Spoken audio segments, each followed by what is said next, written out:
Hello, everyone.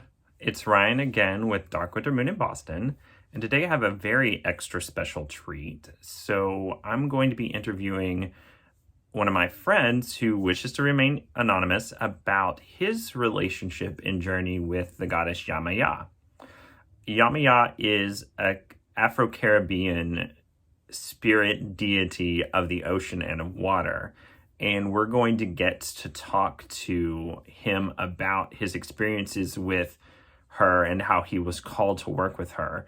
It's going to be very interesting. I'm also excited that we're venturing beyond the pantheons of the Greeks and of Europe and Western Europe into a different tradition.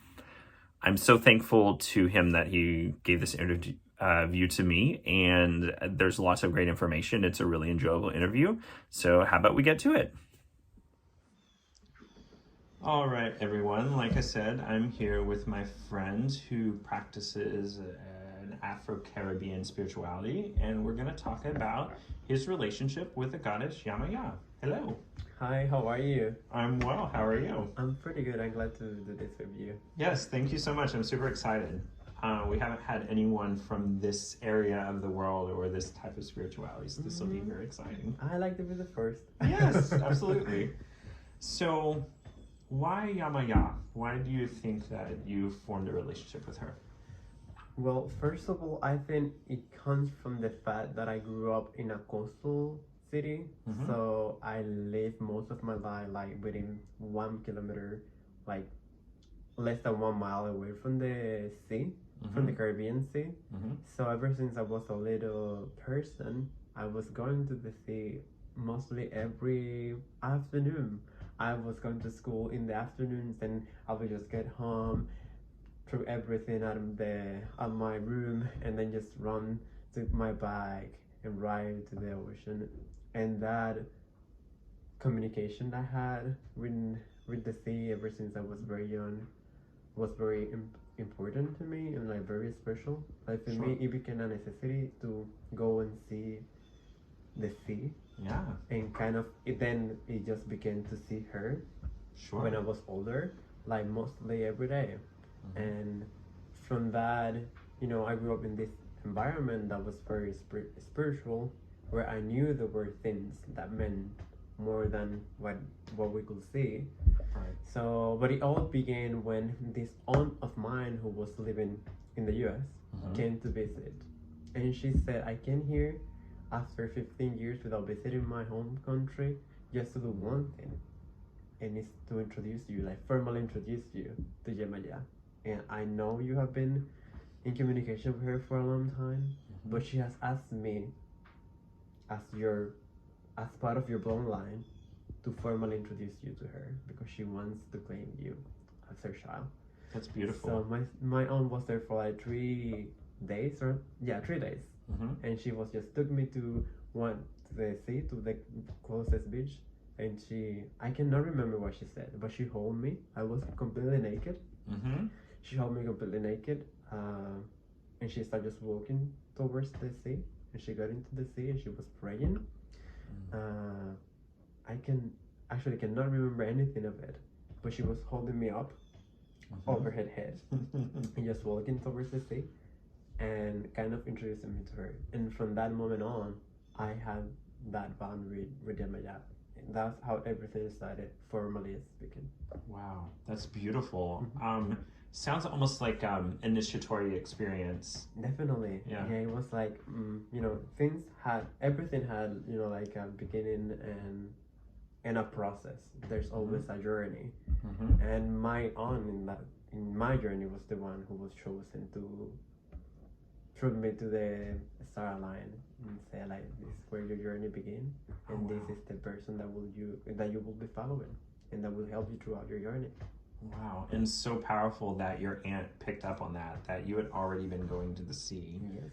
And making contact with Yemaya in the sea. And I never told her because I said, imagine, like, but then it was very difficult to have communication with your family in the U.S. from a Caribbean island. We didn't have any type of communication, or Facebook or Instagram. None of that was a thing back then. So I wouldn't speak with my mom very often. She will call like every 3 months to us know that she was okay, but we didn't have a communication regarding my own spirituality. But I guess Yemaya was in communication with her, and she was telling her that I was going there to see her every day, and that's why she probably asked her to, this child's coming here every day to see me. Can you just let me claim him? I want to claim him. Right, that's so beautiful. So what is it like to form a relationship with Yemaya? It's very special for someone who is, from an island, because we are surrounded by her. Like, she's everything. We are surrounded by the Caribbean Sea, the Atlantic Ocean. Everything is around us, so it's like her presence is everywhere. And in that sense, as a mother, if she's everywhere you are, you feel like home and you feel protected. So it's beautiful to know that she's there everywhere you are, and that she will care for you, and that she's not away. It doesn't matter how far you go, she's always there with you, as long as you have access to a sea, to a ocean, to to water. Sure. She's there, and you can serve her, and you can connect with her and have such a community. You are never alone after you become a child of Yemaya. Oh, beautiful, beautiful. So what do you personally do as a follower of Yemaya? What are some of the rituals and things that you do? Yeah, so as I said, visiting the sea or the ocean is like the most important thing. Normally, I will take offerings to her, flowers, fruits. It depends on what I have available, depending on where I am. If I'm in the island, I will take like tropical fruits. I will take sunflowers, white flowers, red flowers, whatever I have available. Some people say that one of her favorites is her favorite fruits is watermelon. So I will give watermelon to her, but I normally do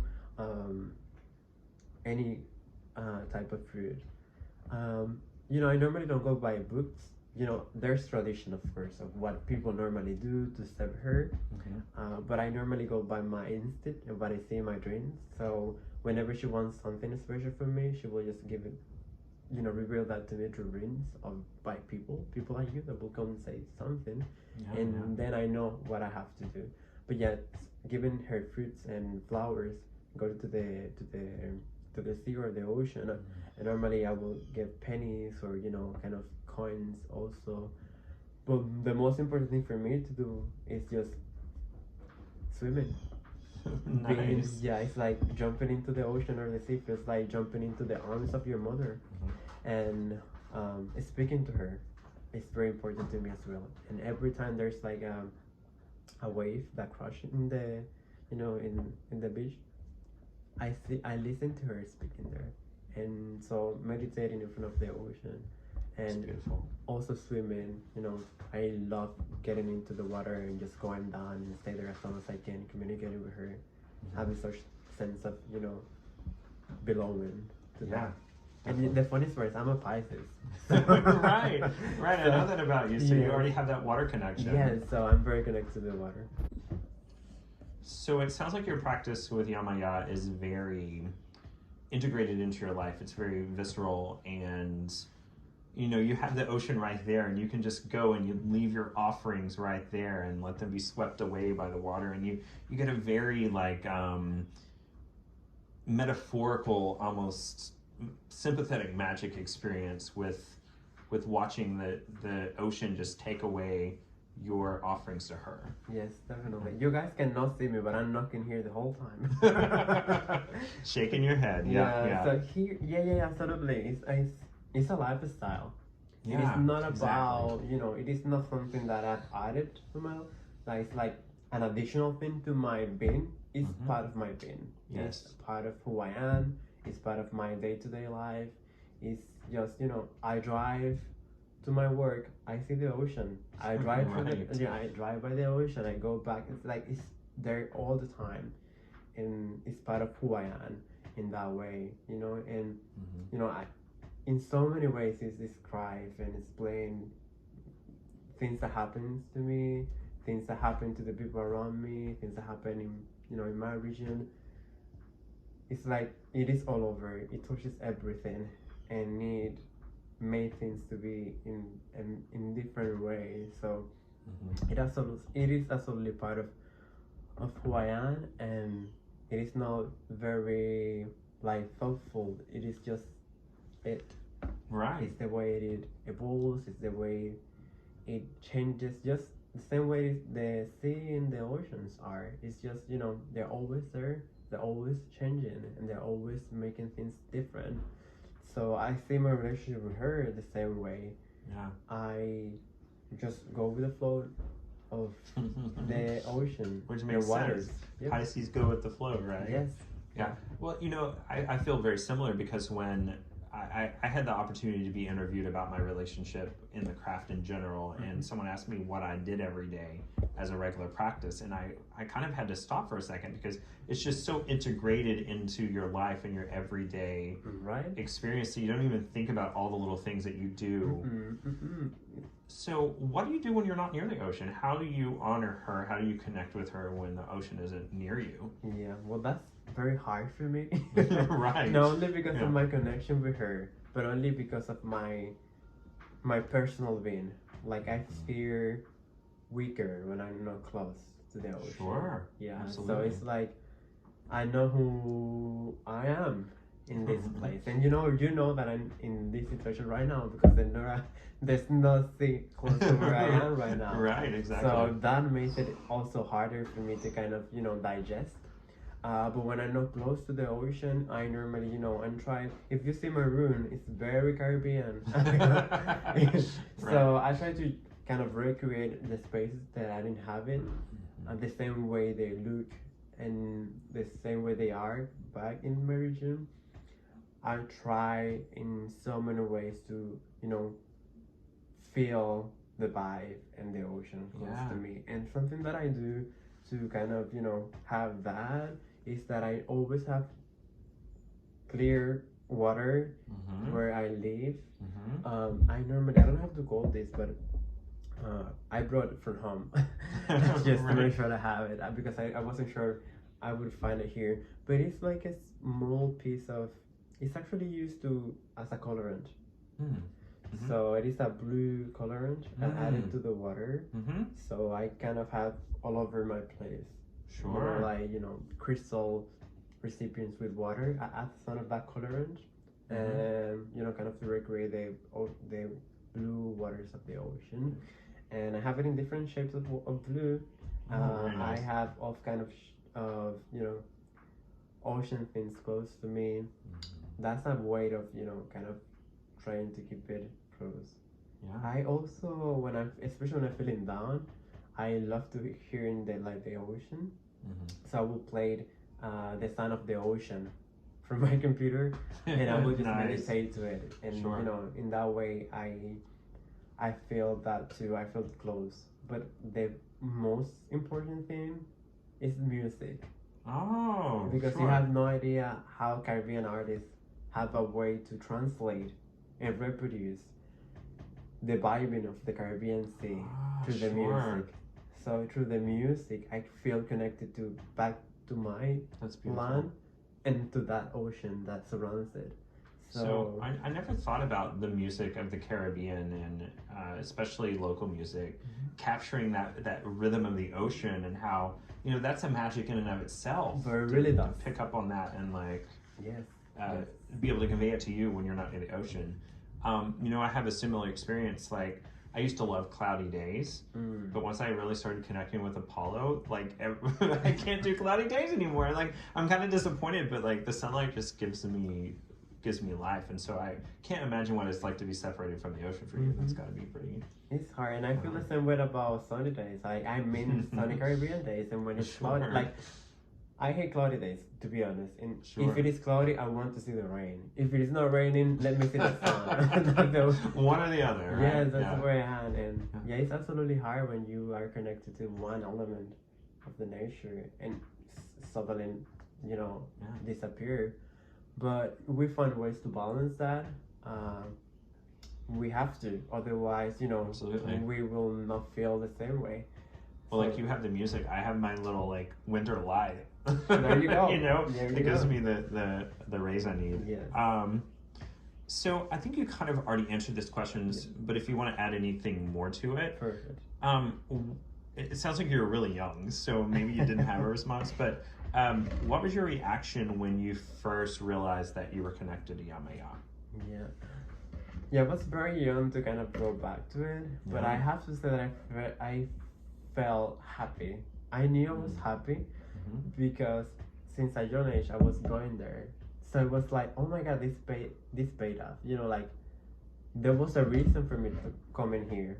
And you know, knowing that I was right and that I was the things that I was doing were right and were important and were, you know, significant to myself and my experience. That would give me a lot of satisfaction. Sure. And you know, as I said, I love swimming. I love the ocean. So also knowing that I had a connection to that huge, important, and you know, so essential element to us, to my people, was also very important. So I feel part of that sea. I am a drop of that sea. Definitely. And that was very important to me. So I felt very happy when I knew she will claim me as her son. Yeah, definitely. Okay, so what is the most rewarding factor about working with Yemaya? Oh my gosh. Well, I think probably I mentioned this before, but I think it's the fact that I feel I'm never alone.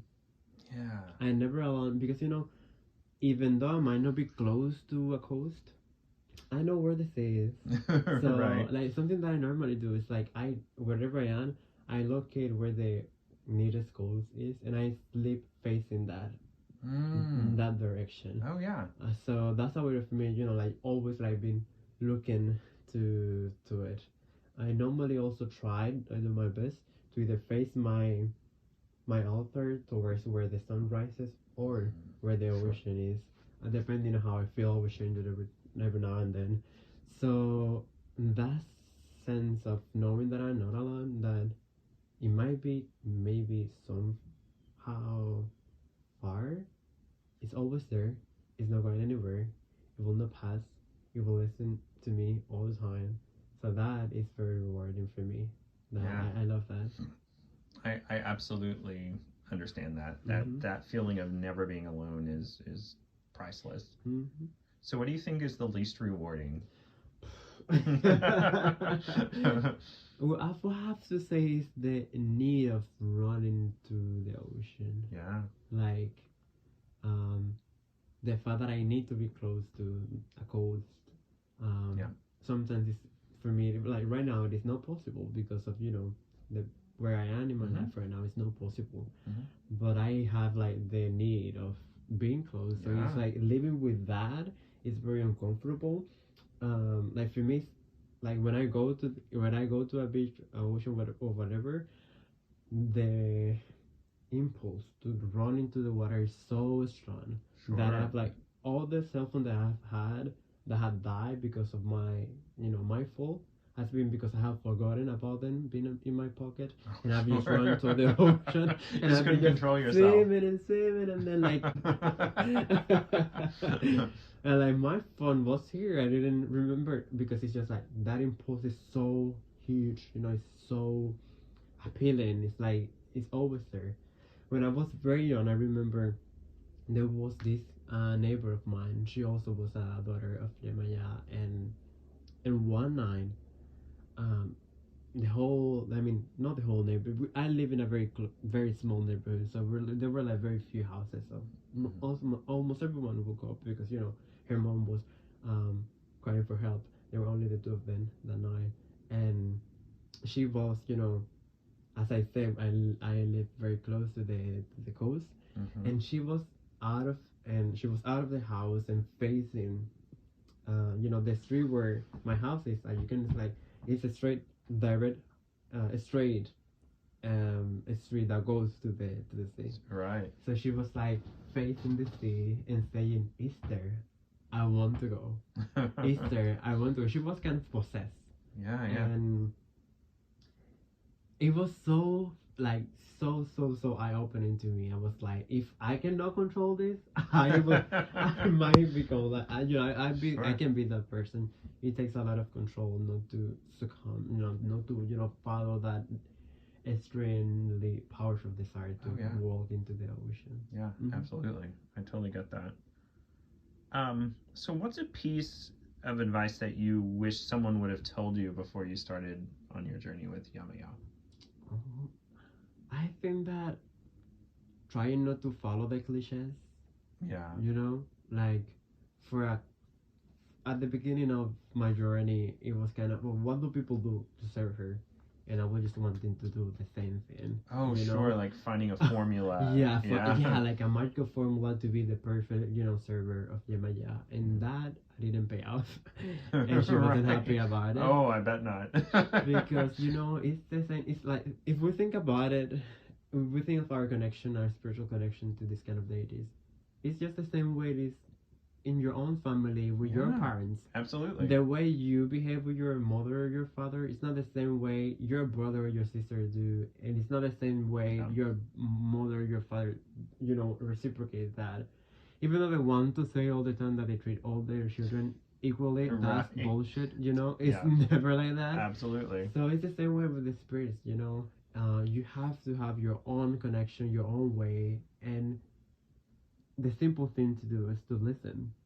Yeah, As absolutely. you will listen to your father or your mother, they will tell you what to do. And if you're a good listener and a good son or daughter or a good child, Mm-hmm.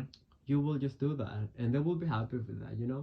Sometimes I argue with her. I will not say no. Sometimes I say, "Are you sure this is what you want?" Because this doesn't, this is not Right. something that I will be, Oh yeah, normally do. And I think that's also part of it. I agree. As a, you know, relationship with the parents. But yeah, I would have loved for someone to tell me, just listen to your own voice, Yes. be very mindful of your dreams, Mm-hmm. and do what comes from your heart Absolutely. and what you believe will make her happy. Just don't try to follow the rules of someone else, because everyone has his own communication um, skill set, Yeah. and everyone is unique to that particular way of speaking with the spirit, whichever it is. Yeah, absolutely. I love that. Well, it's funny you say that because my experience with Apollo is he has actively told me not to look up his history and try to learn his specific history and his rituals that and all the things that were already written about him because he was like that'll get in the way of our relationship. And so I totally get what you're saying about Yeah. like don't do things the way that everyone else does. Like Mm-hmm. approach deity in the way that Yeah, it's hard because, yeah. for example, in the Caribbean, there are different African religions, and African Caribbean religions, and each of those religions, from Cuba, the Dominican Republic, Haiti, Jamaica, and all the Lesser Antilles, Mm-hmm. and even Brazilian candomblé and other. I mean, there's Yemaya is present, and there are specific stuff that are shared within all the ceremonies, but each one has a specific, Mm-hmm. requirements. And if I started, and that's what I did at the beginning. I started like thinking, how these specific people serve her and how these specific people serve her. And and I was like, okay, now I'm like, I have a leg in every island of the region. Like, Right. how what do I do? Who is right? Sure. Who is Who's doing it right? the best way? Right. Are the Everyone Cubans? is. Yeah. Are the Jamaicans? Are the Dominicans? Right. That's very hard to know, and that was hard for me at the beginning. So Sure. everything started to change when I was just listening to her. So great. That's great. So is there anything else that you would like to share about working with Yamaya that you haven't talked about already? Oh my god, it's just beautiful, Mm-hmm. and I think that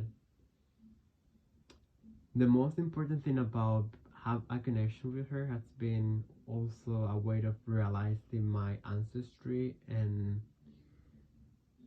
going back to who I really am. Yeah. I knew I was not the fictional national creation of my country that Mm, my country wanted me to believe. sure. because of her and the rest of the spirits of the of my religion. Mm, Even though I was operating as a black body in a white country, in a country that wanted me to behave as a white person.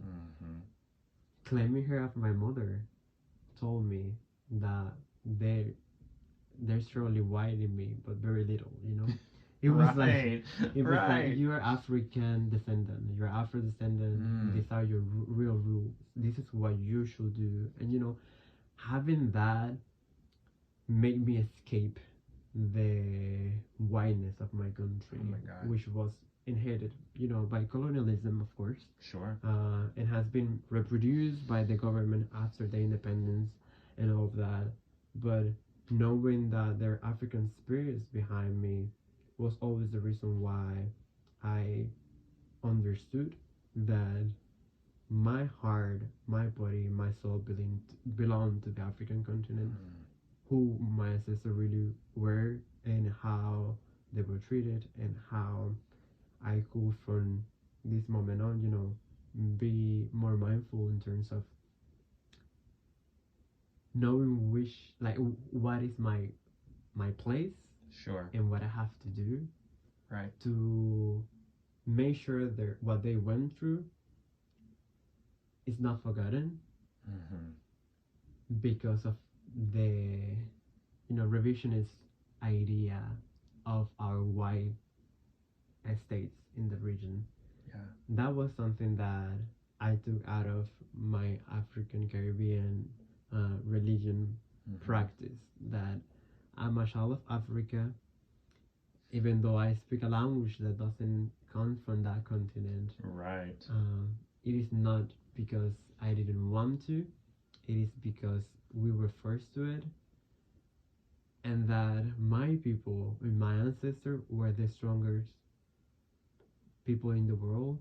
Yes. That I myself, as a descendant of survivors, people that made their best to stay alive, to pass down their belief and their way of living to the other generations. And that's why I'm still doing it.